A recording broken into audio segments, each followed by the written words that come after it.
the lies they tell, fairy tale they sell.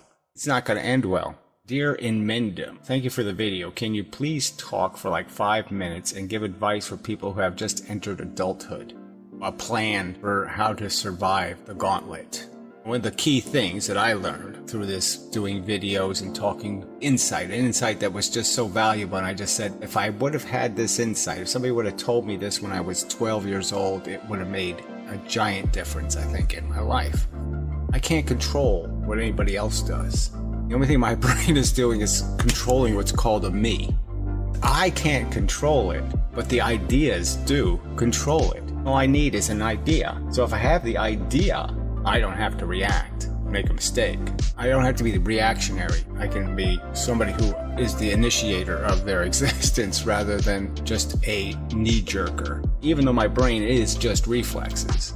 Having that idea means that every time there's a decision to be made, I'm going to think longer. I'm going to think harder. I'm going to find a solution that actually makes sense. And I'm going to understand that the only thing between me and a mess is me making or allowing through a stupid reaction. Now I have no ability to actually take my own advice. Well, not no ability, but I mean frequently I'm still plagued by reacting. When I know if I gave it some thought, I would have said, don't react. This person will not be reasoned with, so don't waste it. Biggest piece of advice you can have is that you're just a program machine. You're just a bunch of reflexes, and what you need are sensible reflexes, okay? Stupid ones don't do you any good, so don't be knee-jerky, and instead try to find the better you, always. And it's there, and that's just the truth, the smarter you kind of thing. You can change the world, but you can't do nothing about you. Only other people can change you. You need to have a conversation to realize, oh, wait a minute, I can't control shit. This thing, this internal thing, I have no control over it, in the sense that it's always just going to be a reactor. But ideas matter, and what's inside that head as an idea will make a difference in terms of how the brain functions and whether it's likely to come up with a good plan versus a stupid plan. You can see in every circumstance that actions and reactions are all that's going to happen, and in most cases there's no point, because the reactions of the world will never be what they should be. There's just no point in getting into some kind of reflexive battle because it won't comply.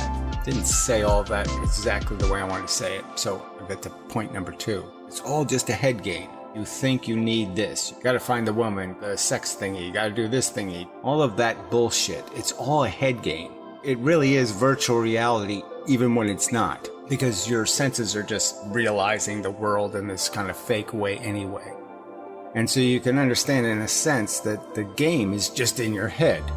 You think you failed, and that's it. That's all that's deciding is your confidence in a perception of reality, a definition you've made, and then your psychology is reacting to that word where you said, I failed, when all you had to do was say, I passed the test, and then you feel good, right?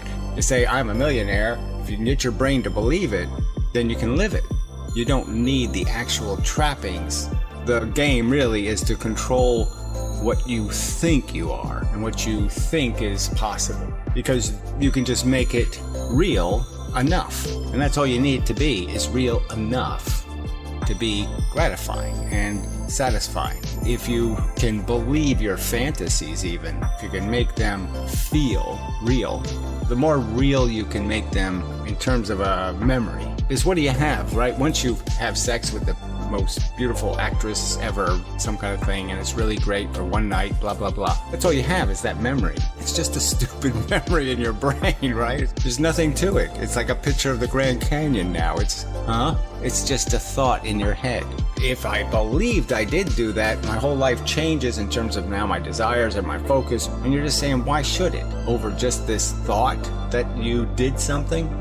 This brain is just screwing with you, and the idea is to try to unscrew the screwing. Just try to figure out how it's manipulating you to pursue and do impulses that really aren't to your advantage. It's really not in your interest. It's not going to end well. A mess is made, let's just put it that way. Mess is made everywhere all the time. Okay, so that's enough, really. Till the next time and such and so forth and whatnot.